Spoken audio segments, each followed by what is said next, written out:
So, one afternoon, I was writing down a bunch of ideas for runs, and in the midst of all the usual ones, the fireballs only, offhand only, and the like, one stood out. The all-hit run. With the no-hit run being a testament to a runner's patience, skill, and knowledge of the game, the all-hit run seemed perfect for me, because I have none of those.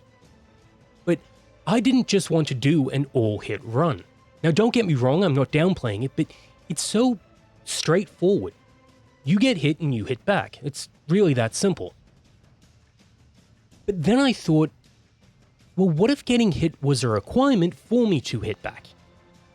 What if I needed to watch out for what hits I took instead of just tanking them?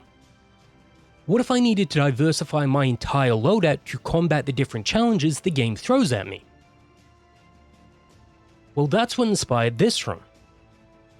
I wanted to see if it was actually possible to beat Dark Souls, but only being able to attack if I took damage first, turning the Estus Flask from not just a regular healing item to the most important item in the game. The rules are simple. To be able to attack, I must take damage from whatever enemies are aggroed on me. I can use shields should I so choose, but if I take a hit on said shield, it doesn't count as a hit that I can use. Collateral hits will be permitted because the reality is that sometimes they just happen. And to give myself some leeway, I'm allowed to bank up to 3 hits, which means just that. If I take 3 consecutive hits without retaliating, I can do up to 3 hits myself. If I take 4 consecutive hits, I still only have 3, but if I use one, then immediately take a hit, then it's back to 3. When it comes to healing, I can only use Estus in boss fights. I can use Humanity to heal myself outside of boss rooms if I take a few hits on the run back, but not inside boss arenas themselves. And to make my Estus a little bit more valuable as well, I've decided to make a sub-rule for Kindling. If at any point I use Kindling to increase my Estus uses, I lose the ability to bank hits. This gives me more health overall, but less ability to tank hits, and I think that's a fair trade-off. It also puts more value on the few bonfires in the game that automatically grant you more flasks, such as those at Firelink and the first Anor Londo bonfire. This run is pure melee only, because magic is busted, and I think it would ruin the challenge. That means no weapon infusions either. I can upgrade weapons, but not armor. I'm doing this because I think it's pretty common that people don't upgrade their armor while running through the game, and it would require me to utilize various armor sets to finish the run instead of making just one really strong armor set. And finally, I won't be able to upgrade past 40 on any stat. I decided on this because I thought 40 was a pretty standard spot that most players would end up around in a casual run unless they really wanted to be overpowered. Got it? Good. Let's begin.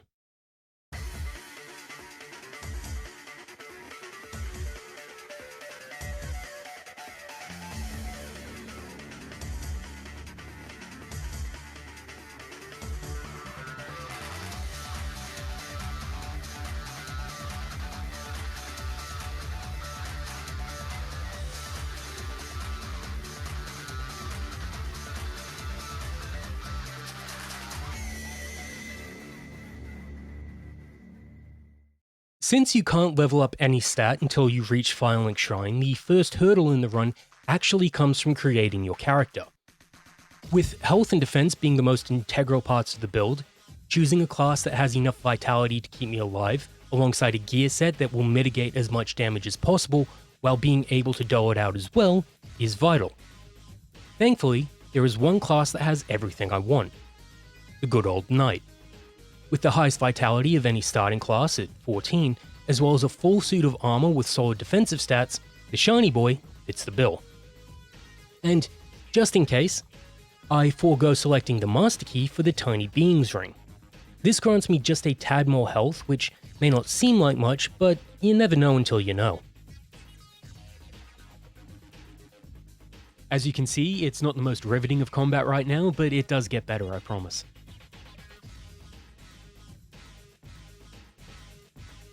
Going into the Asylum Demon fight, I'm hobbled by the fact that I can't actually do a diving attack. and that I have to take damage by dropping from the ledge as well. The good thing is that a clean hit isn't that taxing on me. The bad thing is that a clean hit with my broadsword does less than 40 damage. Switching to two-handed gives a not insignificant increase, but unfortunately due to the fact that I'd lost so much of my health before the fight even really began, I was already behind. An awkward fat roll got me hit, and it was all over. Second time around, I tried to save my Estus on the run back, using the kite shield to deflect the Hollow's attacks entirely. I couldn't fight back of course, but it got me through to the boss fight without losing a single flask. Two-handing my sword immediately was a must to get in as much damage per hit as possible, but with so few hits I could take before needing to use an Estus flask, I again felt I was fighting a losing battle. Until I noticed something. There are certain attacks that some bosses do that cause only a sliver of damage without really activating the hitbox. Taking a hit like this is probably half the damage of a regular hit, but since it relies on both your positioning and the boss doing a certain attack, it's pretty inconsistent. Thankfully, it happens just enough that I'm kept in the fight, getting down to around a fifth of his health bar with 2 flasks remaining.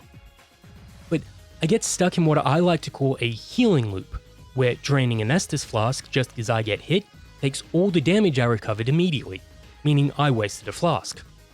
And this happened twice in a row. Thankfully, it also allowed me to bank up just enough hits to finish off the Asylum Demon and finally escape to Lordran.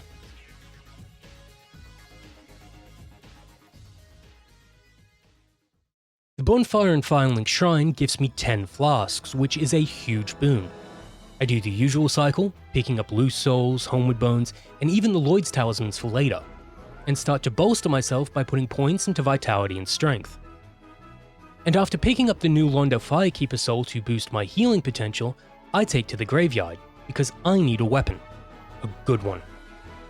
And it just so happens that this Zweihander is a really damn good weapon. But to two-hand it, I need a few more levels. So on the way through the Undead Burg, I make sure to nab as many souls as I possibly can. It goes well. But I managed just enough to allow me to two-hand the Great and Mighty Zwei, which I take into the Taurus Demon fight. Since I wanted to land a drop attack in this fight, I let the demon whack me straight away, then took to the top of the ramparts to dive down on top of him.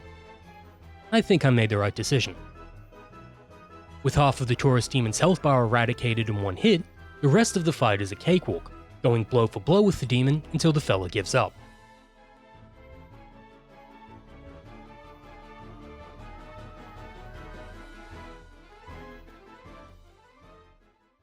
Upon making it to the parish, I collect the Elite Knight set, I upgrade my sword to +3, and I collect the second Firekeeper soul to boost my flasks some more. This was the right idea, because when it came to the Moonlight Butterfly fight, I spent most of my time either being hit or healing. With how slow I am in a full suit of armor, I get hit a lot before the butterfly even lands for the first time. Probably 10 hits. And since I can only use 3 hits maximum, I'm literally losing around 70% of my damage output potential. On top of that, since the butterfly doesn't attack at all when it's perched, I can only do 3 hits before it goes up in the air. For the second phase, I choose to use the kite shield to block as much damage as possible, only letting through a few hits to make sure that I have enough to strike back when the time comes. Using heavy attacks, I just managed to hit 3 times before the butterfly's giant explosion knocks me over. I actually ran out of Estus in this fight, but I had just enough health to get in the one final hit that finished the butterfly off on my first attempt.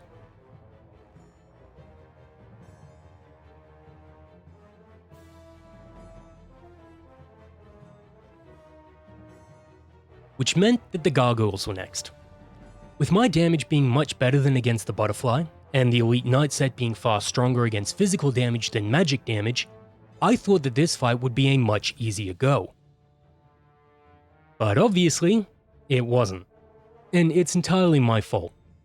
See, this entire run I tried to bite off more than I could chew in boss fights, always thinking that I could take just one more hit before I needed to heal. And this is where it happened for the very first time.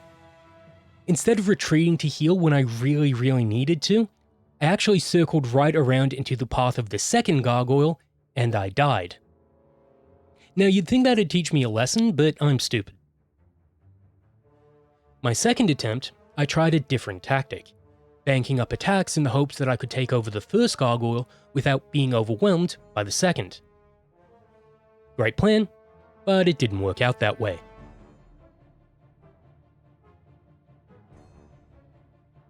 The third time, I tried to test my ability to survive fire, which makes me feel stupid for even thinking about. But the fourth time, I just went all out. I switched the Elite Knight armor for the Steel armor, which I had picked up from the Berenique Knight earlier in the parish, and wore down the first gargoyle to half health right as the second came into the fray. I actually got overwhelmed, but by keeping my health topped up and by using the right positioning, I managed to get a bunch of collateral hits in, actually killing both the gargoyles at the same time. First bell rung.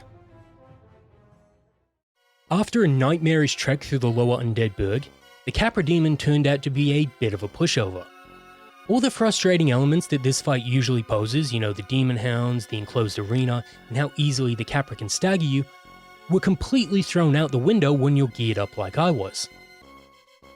The small arena actually proves to be a bigger issue for the hounds than for me, making collateral hits way easier to achieve. And the fact that the Capra Demon barely rocks me allows me to immediately strike back straight away. He's absolutely no trouble at all. At this point, even so early in the game, the basic holos become a joke. A clean hit by any of them barely scratches me, which is a benefit for no reason other than how many of the buggers infect the kitchen. But when it came to the butchers, I finally mess up. You see, I quickly learned when beginning this challenge that it was very easy to pick up on the timing of enemy attacks. So much so that I could near perfectly time my attacks so that they would strike right away as I myself was being hit, eliminating any downtime between the attacks. But still, I feel, worked within the rule set that I had set.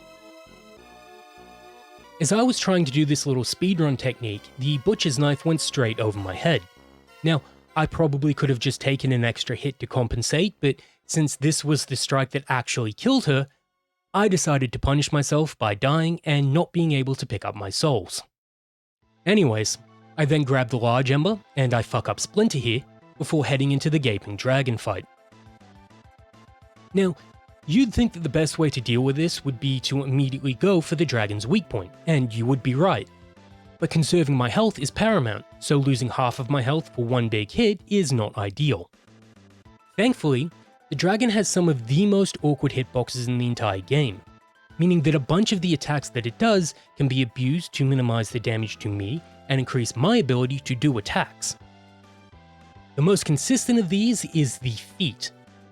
Standing in just the right spot above the dragon's toes, right as it does its rampage, gets you hit 3 times, but in total does less damage than one body slam does. It's still dangerous though. If you're even slightly off at the first foot, you'll actually get caught and have to say bye-bye to about 80% of your health bar. But the real kicker is in how I use the hit economy, so to speak. See, if I can take 2 clean hits before I have to heal up, or I run the risk of dying on the next hit, and each heal gives me just 1 extra guaranteed hit since it doesn't give me a complete heal when I use it, it's a must that I not only abuse the dragon's weak spot, but to make sure I have enough hits to spare in case I get caught in another healing loop. So taking the half damage hits are vital to my success. So the reality is that this fight is the first real hybrid of luck, in what attacks the dragon actually does, skill, in how well I can consistently manipulate myself into the right position for these attacks to do the least amount of damage, and most importantly, patience. It takes a few deaths, but with each try I get just a little bit better at reading the Gaping Dragon's attacks, and on the 5th attempt, all the variables fall online and I finally finish off the dragon to enter Blighttown. Which, as everyone would expect, went great.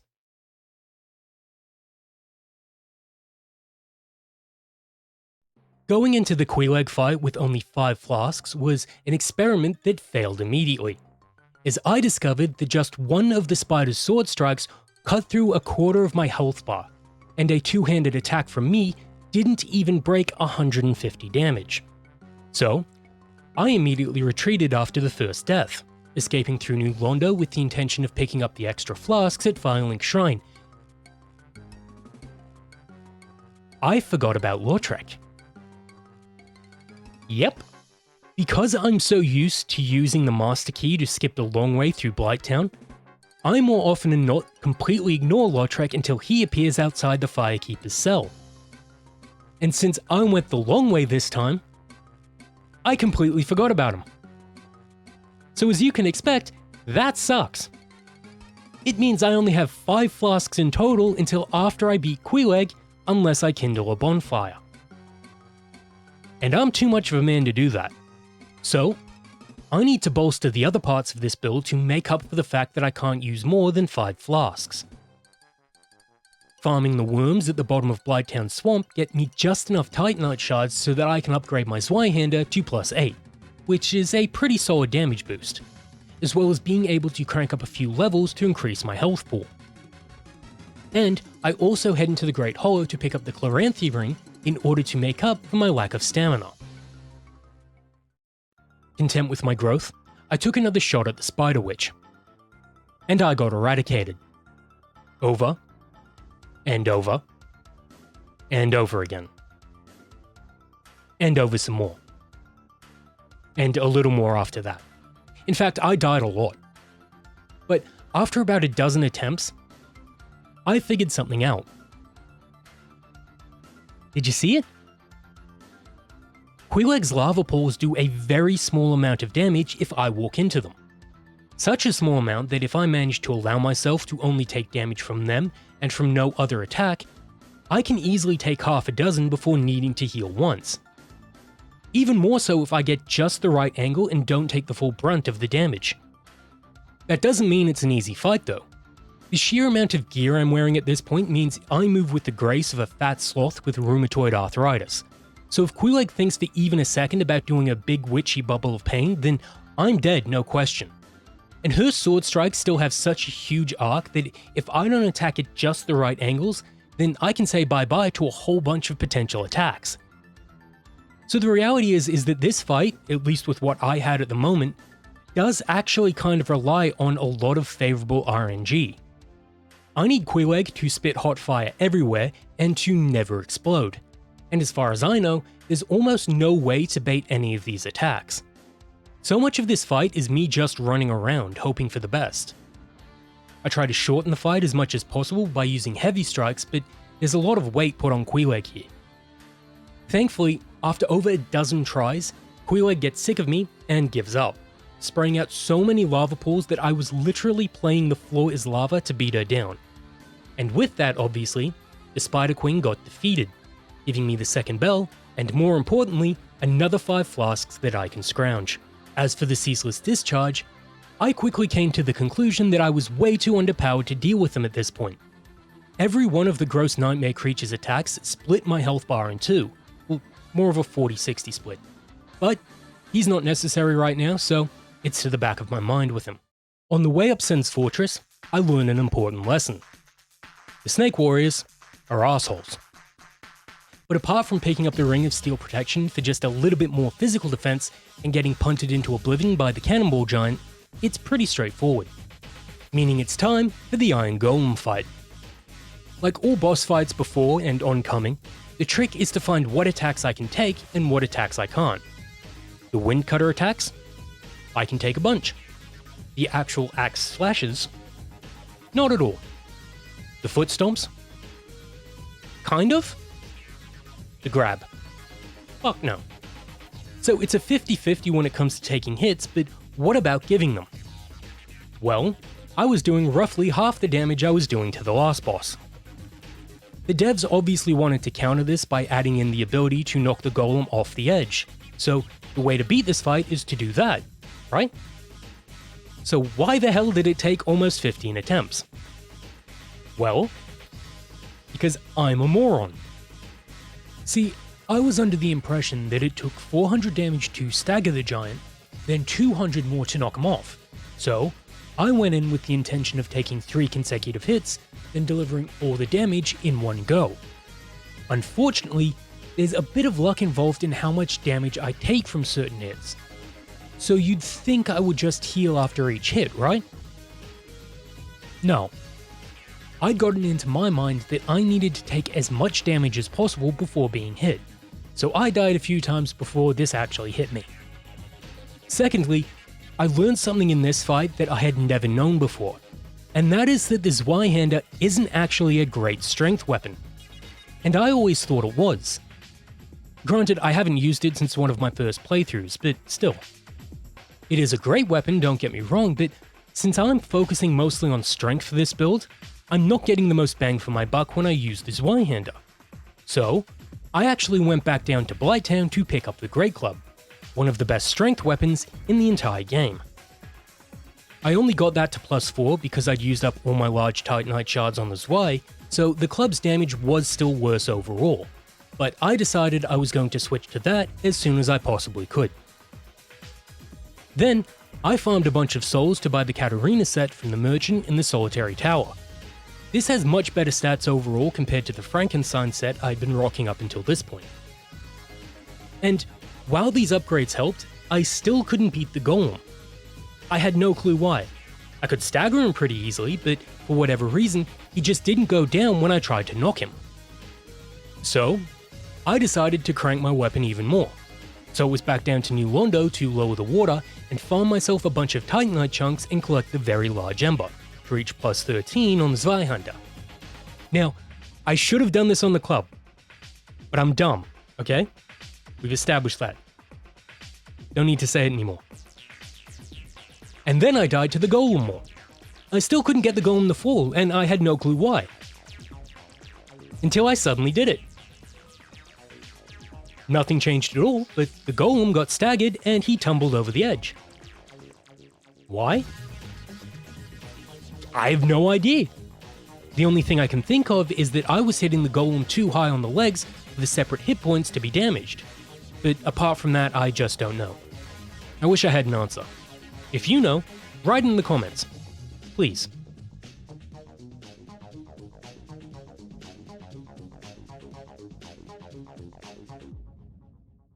But, since I had finally reached down Orlando, I was prized with a much easier way to get 10 flasks than having to go down to the bottom of Blighttown over and over, as well as being able to upgrade my flask once more with the Dark Moon Nitess. The rafters proved to be a complete pushover considering the Painting Guardian's throwing knives barely scraped me, and after awkwardly beating the stone gargoyles and collecting Tarkus's armor, I head into Ariamis. Now this is Priscilla. What do you notice?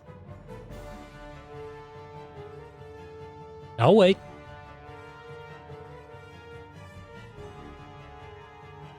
That's right. Priscilla won't actually attack you without you hitting her first. In fact, she won't even move. Now, I tried to find other ways to see if she would react, like rolling into her, which obviously has no effect, and throwing dung pies and firebombs to see if the small range of damage could garner some reaction from it. But no. Though, admittedly, I was not the most skilled in these experiments. Now, another way around this could be to hit Priscilla, die, then come back, to which she would start the fight the second time in her angry phase. But I felt that was cheating. So I think I have to say that it is impossible to complete the challenge for this one reason. I could have technically skipped her since she isn't a mandatory boss fight, but I always want to at least try to do all the bosses in these runs. So, I make the sacrifice and I hit her first. As for the actual fight, the wide arc of the Zweihander paired with its sheer poise-breaking potential immediately rips away the half-breed's veil. That's good. The Katarina armor seems to have terrible bleed defense, so taking more than one hit in a row procs bleed and eats up way too much of my health. That's bad. But I'm really saved by the extra flasks that I have on me. If I didn't have them, I probably would have died when I found out that her stinky ice breath does roughly twice the amount of damage that her scythe does. Since when has that happened? Thankfully, she's extremely weak defensively, especially in comparison to the last few bosses. Without even hitting heavy attacks, the half-breed's health is cut away so swiftly that I leave Ariamis with 4 flasks to spare. With enough souls to pick up a few large Titanite shards, I start really investing into the Great Club, getting it to plus 10, and then I head into the Ornstein and Smo fight with that on my shoulder and clad in Tarkus's black iron armor. Can you guess what the issue with this fight is? That's right, there's 2 enemies I have to worry about now. The goal was to beat Ornstein first, since he has much less health and Smo is much easier to maneuver around in the second phase, which I thought would benefit my hit economy. But unfortunately, those 2 didn't see it that way. There's actually quite a few attacks that I can take multiple hits from before I need to heal, which is unsurprising considering Tarkus's armor is so durable. But the problem is that many of the attacks that I take are quickly followed up by an attack from the other enemy. This means that no matter what, when I go for an attack, there's a near certainty that I'm going to get hit immediately after. And to that, you're probably thinking, well, isn't the point to get hit? Yes, but when you take into account that wasting health is a big no-no in this challenge, and it doesn't really matter how much damage I do to Smo, since he'll just get an entire health bar in the second phase anyway, then you start to see where my struggles come from. After only a few attempts, I cut my losses and decided to clear up another side boss for some extra levels. So, I took a trip on Snuggly Airways, and I went after the Stray Demon.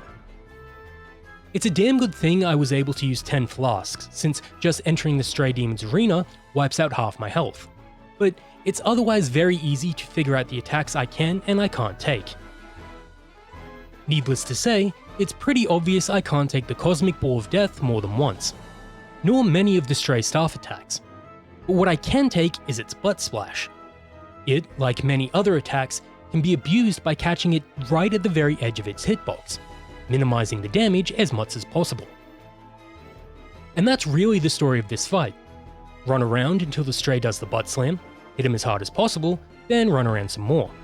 It's actually one of the easier fights in the run simply because there's so little that can go wrong with this tactic.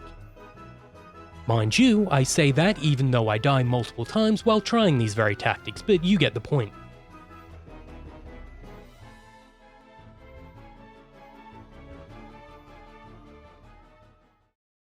With the souls from the Stray Demon, I finally hit the vitality cap of 40 and upgrade my club once more. It's not a huge boost overall, but I had hoped it could have some effect on my performance. And it kinda did. Going into the Ornstein and Smo fight once again, I get bombarded in a gigantic clusterfuck of lightning bolts, spears, and hammer strikes. Literally everything but the kitchen sink. But with the extra HP and damage using two-handed R2s on Ornstein, I managed to beat the Dragon Slayer into submission with a staggering 7 flasks to use in the second phase. Which, surprisingly, was much easier than I thought it was going to be. I found out early that going for certain attacks right as Smo leapt into the air was not the way to go, since the damage from his lightning AoE could nearly one-shot me. But I could take multiple hits from every other one of his attacks. I also managed to get the diminished damage from the jumping overhead smash once, but I couldn't actually replicate it more than once. I did notice that Smo has a very large critical hit window when he swings his hammer that can be abused almost every time I strike. Using it, I managed to break 600 damage a few times, which is a massive plus. But the thing that makes the second phase so much easier is, as I thought, how slow Smo actually is. Yes, I'm slow as shit too, but even me and my heavy pots and pans armor can safely avoid Smo when I need, which completely alleviates the pressure that the first phase put on me. And it was with these advantages that I got the victory, earning the Lord Vessel, and most importantly, seeing boobs. Mama! And that meant it was back to the ceaseless discharge. My earlier assumption, that I was too underleveled to beat him prior, was obviously correct. And honestly, I still felt I was kinda underleveled. Attacks that nearly one-shot me before still do an insane amount of damage, but I actually survived them now. That's a plus. I was certain that I'd be knocked off the edge if I kept to the narrow path, so I booked it for the much larger area near the back of the arena to give myself some space to maneuver. I think this fight is the perfect example of how crazy the hitboxes are in this game. Look at how far away I am from any part of the creature's body, yet I still take full damage from it. Absurd. I actually take similar damage from a full blast of the discharge's fire wave to the diminished damage from the flailing tendrils, which to me seems like a little bit of bullshit, but thankfully, with more souls to invest into my strength stat, I'm constantly breaking 500 damage from my big ass stick. But due to the insane damage I take from everything, I can only take one hit before needing to heal, so in total, I can only do 11 attacks, that being the first one I take, and then the 10 from the flask that will bolster me. Thankfully, with the damage I'm doing being so high, and the fact that the ceaseless discharge has just over 4000 health, I don't actually need that many hits. I managed to finish off the fucker with 3 delicious servings of Sunny D remaining. Fuck this worm, by the way. I died way too many times trying to kill this thing. For the Demon Fire Sage, I had planned to follow the same strategy as the Stray Demon, considering their similarities. But what this run taught me is that the Fire Sage doesn't seem to do much more damage with the same attacks. That or the hitboxes are vastly different. Now I can actually get the diminished damage off the Cosmic Explosion, whereas the Stray would just wipe my health out. This alone makes the Fire Sage an easier fight than the Stray Demon because I spend far less time creating distance and waiting for the attacks that I can take. Partner that with the fact that I'm consistently hitting near 600 damage with every one of my own attacks, and the Fire Sage proves to be a very simple fight.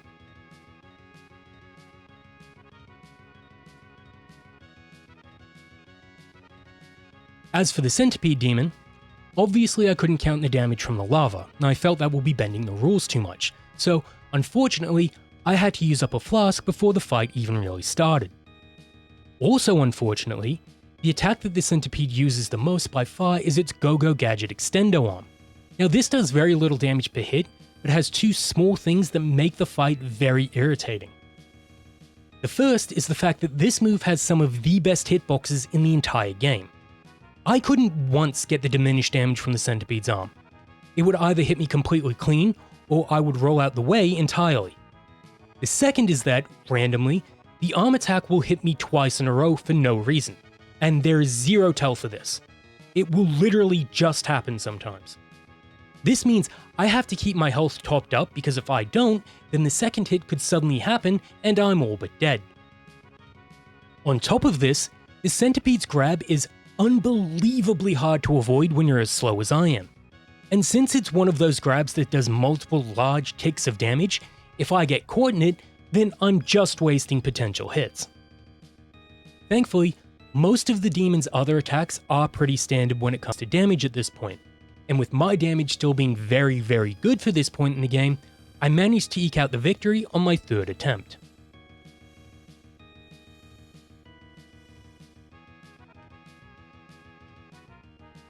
Since the Bed of Chaos is barely a fight, I barely fought it. Let the Hand Root smack me, destroy the bulbs. Easiest Lord Soul in the game. But with the entirety of the Demon Ruins and Izalith done, I head back to poor little Quilana and put her out of her misery and collect another Firekeeper soul. Then skip out before our little boy toy got antsy. I buy the Crest of Artorias, pick up the stone set, and throw it on to fight Sif. Artorias' faithful companion is, by a huge margin, the easiest fight in the second half of the game. She doesn't have a big variety to her attacks, and they're all sword strikes. And with me rocking the whole stone set, said sword strikes barely scratch my armor. Due to this, I can easily take 4, sometimes 5 consecutive hits before I'm at risk of dying. Now, I don't take 4 or 5 hits of course, since I can only bank 3, but the point still stands.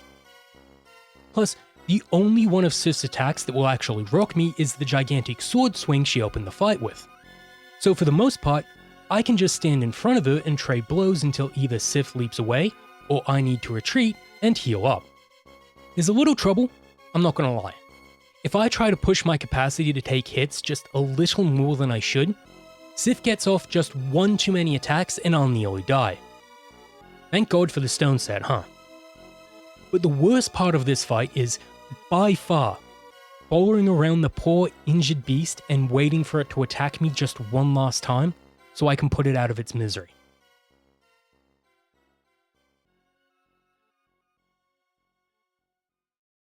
With that done, I went over and beat Havel so bad that he actually proposed to me. I should have done this earlier, but I am very dumb, so leave me alone. I wasn't even sure that the ring made that much of a difference because I was still fat rolling with it on, but I'm letting you know that I use it from this point. I then kill off the Hydra, which was actually extremely easy. You'd think that it wouldn't be with how the fight is structured, but it's not at all.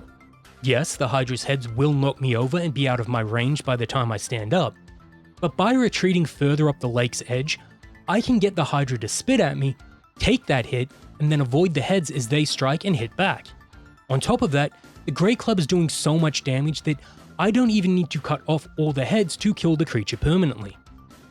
This gets Dusk to spawn and allows me to get the pendant in the archives. The best thing about a build like this is how much the later game areas become trivial. Look at the Crystal Knight.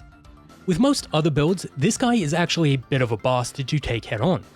But with what I'm rocking, he's as dangerous as a regular Hollow now.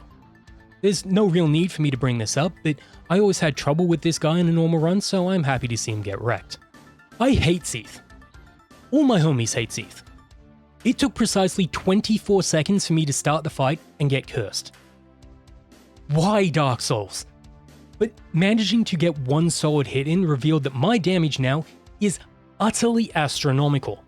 860 for a two-handed R2 to the dragon's crystal belly. So even though I need to get a purging stone to cure said curse, I'm doing it with a smile on my face. Second time round, I had no desire to risk it with the crystal breath, lest I get cursed again. So to try and bait out the tentacle slaps, I stuck to Seath's side. But no luck. I think it may have been due to my positioning because Seath kept turning towards me instead of attacking. What did eventually happen though is that Seath began to swipe at me with his claws. This is the best attack for me to take in fact. It does very little damage, even for a clean hit, and while it will knock me over, Seath seems to never want to do anything for a good 10 seconds after he does it. So I have more than enough time to hop up, heal if need be, and get a good hit on Seath's belly. Maybe this is just good luck, but Seath really wanted to slash me up for this fight, doing this attack a good 3 or 4 times in a row. That's a bad move on his part. I also managed to survive a cursing this time around, though I lost a good chunk of health doing it. It wouldn't have been so bad though if I could get some of the diminished damage from the crystal breath. It's either nothing, or a bunch of ticks of damage that quickly build up into the most damaging attack that Seath has. I actually felt that maybe I should make another rule, that being that the little ticks of health are not even worthy of being called a hit unless they cause yellow damage, but it wasn't a rule earlier, so I decided that 5 ticks would be a fair enough compromise. This is how Seath died, with me tanking his crystals and crushing his guts once and for all. With the last few bosses being pretty straightforward, I decided to see if the DLC would pose a threat. With the Sanctuary Guardian, discovering that its lightning balls did barely anything put a smile on my face, but I quickly discovered that without quick rolling, the combo attack it has will both stun me and wipe out 3/4 of my health. That, with the speed the boss has, proves to be my bane here. Plus, I make the mistake of healing directly in front of it, but I didn't tell you that. The Guardian's speed also makes it so that I miss a bunch of swings.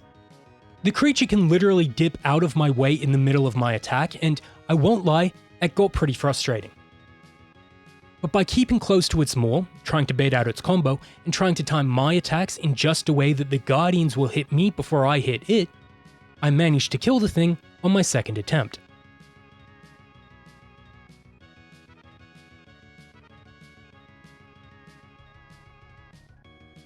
So then came Artorias, everyone's favourite Fallen Knight, one of the hardest bosses in the entirety of the game.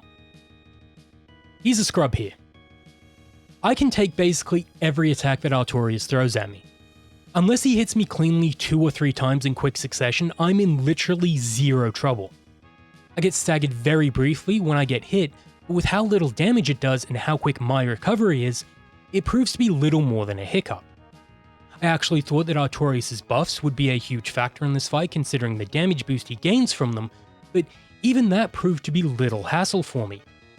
In fact, the only time I even came close to dying in this fight is when I myself got too reckless and tried to go blow for blow with him. leaving me with a non-existent health bar. I wish I had more to say about this fight. Truly, I thought this was going to be a much harder fight than it was, but no. It was pretty damn easy. No wonder he failed to kill Manus. I hate Orseal, so I spend as little time there as I possibly can. Collecting the silver pendant, which I had already decided would work like a shield, that I can use it, but it's not considered a hit. I just wanted to make sure that I could protect myself from Manus' magic since I wasn't sure that I could avoid them in my heavy armor. I also picked up the crest by using Lloyd's talisman on the Mimic, which doesn't do damage, so it doesn't count. But before I took on Manus, I thought that Kalameet would be an easier fight. Good God, was I wrong. With the last two bosses being somewhat pushovers, I assumed that Kalameet, being relatively slow and bulky in comparison to the other DLC bosses, would go in my favor. Nope. Now, I can take hits from him, so it's not the damage itself that's the issue. It's that every single attack Kalameet does rocks me for just enough time that he can get in a second hit before I can recover. This requires me to keep my health up because otherwise, any one attack can lead into another that might be the death of me. Even at 40 vit and with the stone set on, one of Kalameet's combos can finish me off. Plus, I'm so damn slow that any of his AoE attacks hit me no matter how quickly I try to get away from it. I tried to get the diminished damage from some of Kalameet's flame breath, but that seems to be impossible. The damage itself isn't too bad, especially in comparison to the neck whip, but with how varied the damage ticks can be when in the flames, it's stupid to even consider risking it. So after only 2 attempts, I told myself that I needed to stack the deck in my favor just a tiny bit more. So I dropped the rest of the DLC for now, and headed back to New Londo to take on a boss that I knew would not be a challenge in this run. The Four Kings. Why would they not be a challenge? Well, I'm glad you asked. See, the Four Kings are kind of the epitome of this run. It's literally just a DPS race, where you will trade blows with each of the kings in the hopes that you won't get overwhelmed by the second, third, and fourth as they spawn. And that is exactly what happened.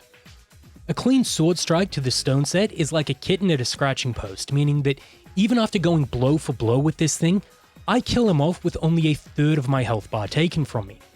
Even the bear hug does absolutely nothing to me. I actually decided after the first king died that each would be their own set of hits to try and make it seem like more of a challenge. But it's not at all. Each king would attack, I would whomp them with my tree trunk, and then we'd do it again. It wasn't even until the last king spawned that I even dropped beneath a third of my health bar, because I let the king hit me clean with one of its Kano blades and an attack right after each other. And even then, I was in no danger. The kings went down so fast that it took over 10 seconds for the last one to spawn in. Like Artorias, I wish I had more to say, but for this run, the Four Kings were more like the Four Jokers.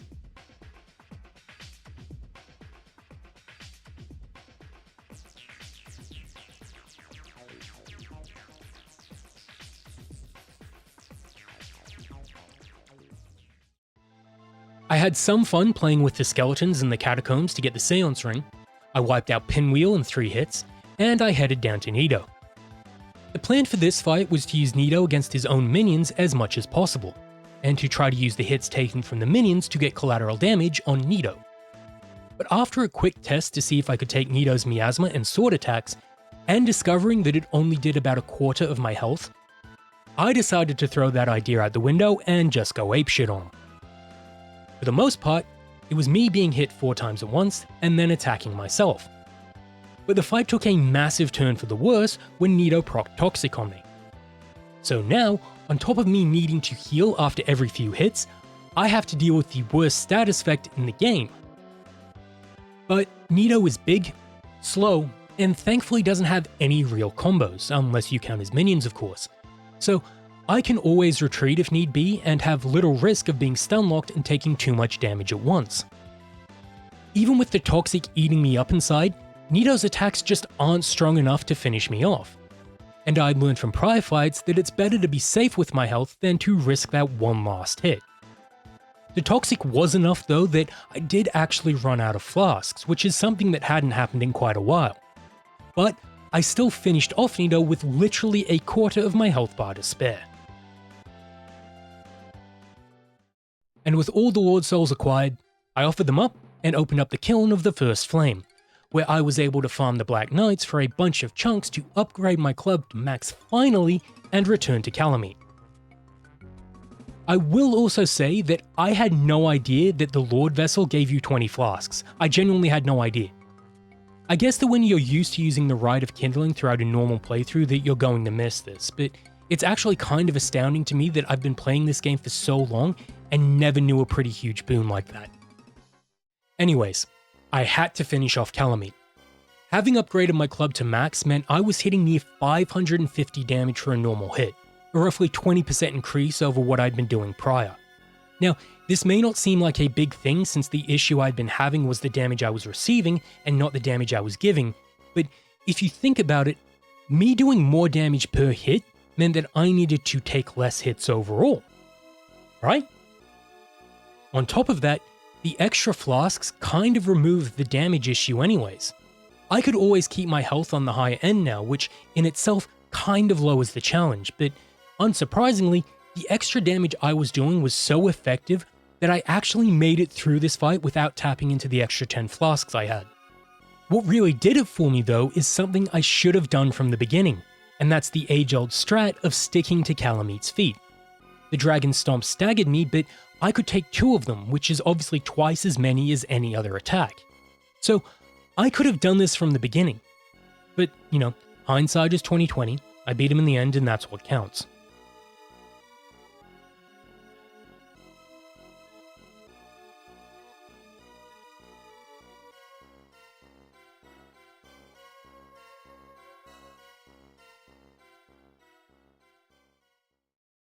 But, with only a few bosses left, I wanted to clear up the last few side quests I'd forgotten to do. First came Lautrec and his ilk for their crimes against firekeeping. Usually this fight is a bitch due to the varied attacks coming at you at once, but I have a perfect counter for it. A big ass club. I did consider only being able to attack the one that's attacking me, but screw that. Lautrec doesn't play fair, why the hell should I? Then of course came Gwendolyn. I chose to do this late simply because I thought that this fight would be much harder due to my slow movement, and I didn't want to be running around possibly taking unnecessary hits until I caught up. But after taking a few hits right off the bat, and almost wiping out Gwendolyn's own health bar in 2 hits, I realized I could have easily done this earlier. Oh well, he went down in 4 hits. Shame he wasn't more of a challenge.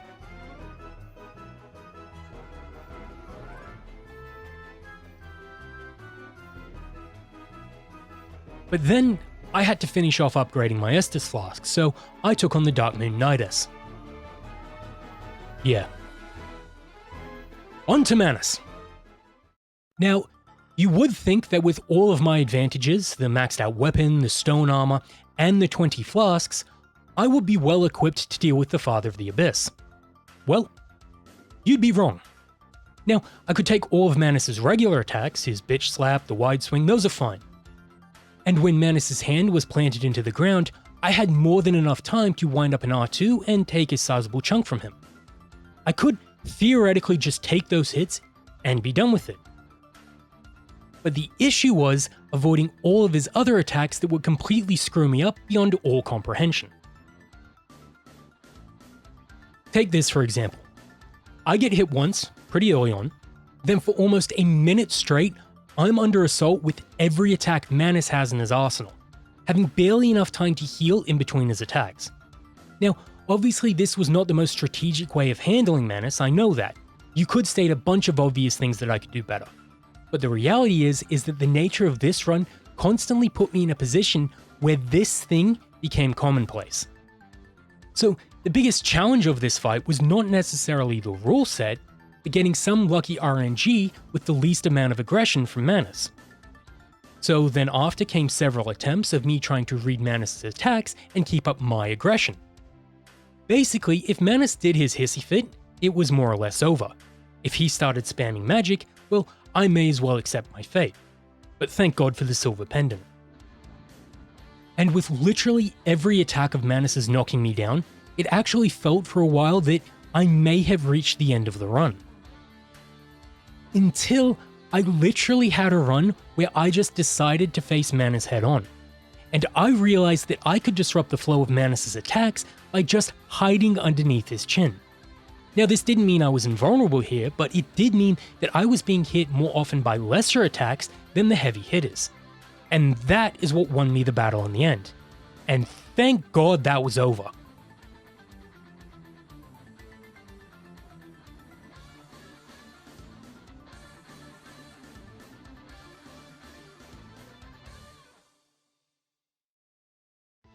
But that meant that only one stood in between me and total victory. Gwyn. Let me just show you my first attempt at him.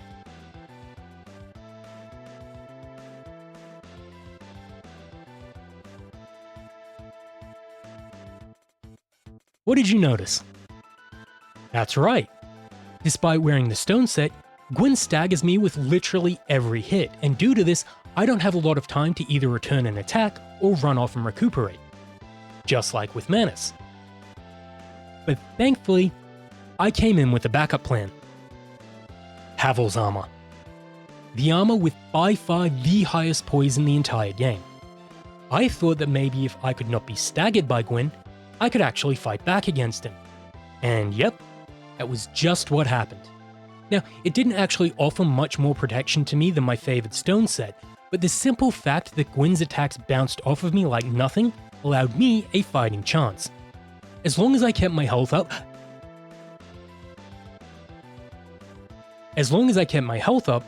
I could counter Gwyn's speed and his strength.